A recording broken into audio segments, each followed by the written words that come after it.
Welcome to Cammy's Comic Corner. Welcome to Cammy's Comic Corner. Cammy's Comic Corner. Welcome to Cammy's Comic Corner. Hello, comic book fans, and welcome to another exciting edition of Cammy's Comic Corner, Book of the Month for December 2011. I'm your host, as always, Cammy. So I got a great selection. It's for all ages. You might have heard me talk about it a little bit during the holiday gift suggestion episode a couple weeks ago. But it is from Image. It is Gladstone School for World Conquerors, written by Mark Andrew Smith and art by Armand Villavert. Now, basically, like I said in my brief synopsis, which, as I said before, check out the holiday gift suggestion guide. It's kind of like almost an X-Men and a Hogwarts. You know, a school for higher learning, except it's for the bad guys. It's for the supervillains. We always see in these other, in these other comics or these movies or stories, that it's always like training the do-gooder, how to beat evil, how to, accomplish using these different tricks from their armory or these tools of the trade. But we never get the other side of the coin. We never see how these bad guys learn how to get so badass, whether it's through chemistry lessons or history or strategy. And you get all that in this comic. And in this comic in particular, we follow this one group of young individuals that attend Gladstones, and they are all, the spawn of their really famous villain parents that they all looked up to and admire. And so they need to learn how to become the next good generation. And when I say good, I mean bad. How to kick those superheroes in the ass and how to take over the world, as the title of the comic suggests. So we follow Kid Nefarious, Mummy Girl, Martian Jones, Ghost Girl, and then my favorite of the series, the Skull Brothers. And these guys are completely badass. With Villavert's style, it's not a Liefeld, it's not a Chris Giarusso. It's kind of somewhere in between, where the art's very beautiful to look at, and you can really tell the tone and setting, where it can be really action-packed at times, and then at other times it's just these kids who kind of remind you of the Teen Titans, only a little bit more of a badass Teen Titans.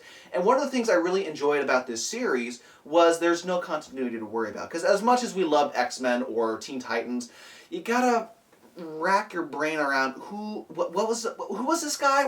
How did he get on the team?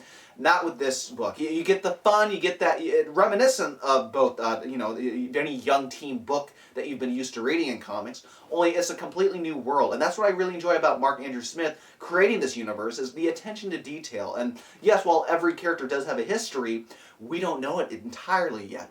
So basically, this one group in particular, led by kind of Kid Nefarious, he stumbles upon these quote-unquote banned materials, which are called comic books, and they depict their parents in a very negative light. The hero's always beating the villain's beating their parents. And so this infuriates all of them, because they're making our parents look out to be like bumbling doofuses. We gotta go get revenge. And so while it seems like, yes, awesome, the offspring are gonna go kick some ass and, bring some honor back to their family villains' names, only we don't know that at the same time, there's some sort of treaty going on between the good guys and the bad guys. Like, they stage fights just to keep the kids entertained, but there's some treaty that we don't know about. And then we also see in this series that some of the bad guys aren't so thrilled about this treaty still being in effect, and they want to kind of break it. So that might have some better, bigger stories down the line in Volume 2. But for this issue alone, you get to see a nice new universe created, and you can hop on board. You don't have to be, just the average comic book reader like myself. You can hand this off to someone who's never read comics before, or some kid who is tired of reading the Tiny Titans. I mean, oh yeah, Tiny Titans, but they might want something up. I would put this on the same level as Super Dinosaur, if you've been reading that title over at Image as well. So it's a lot of fun. You get the first 6 issues in this trade.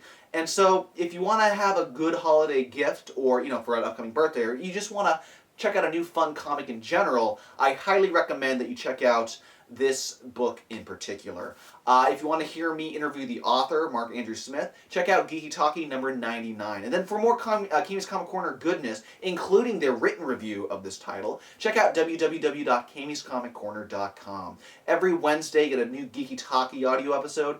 Every Friday, you get my favorite comic book covers that came out that week. And then every Sunday, you get the audio weekly review show. And then at the start of the month, it's the middle of the month now, you get the Book of the Month selection, and at the end of the month in 2012, you'll be getting a lot more independent comics episodes. So, I've said all that I need to say about this title. Gladstone School for World Conquerors is something that you must check out, and I highly recommend it, and it's my book of the month. So this has been Cammy's Comic Corner Book of the Month for December 2011. I have been your host, Cammy. Now I gotta go roll with Kid Nefarious because he's taking my girl, Mummy Girl, and I'm not appreciating that.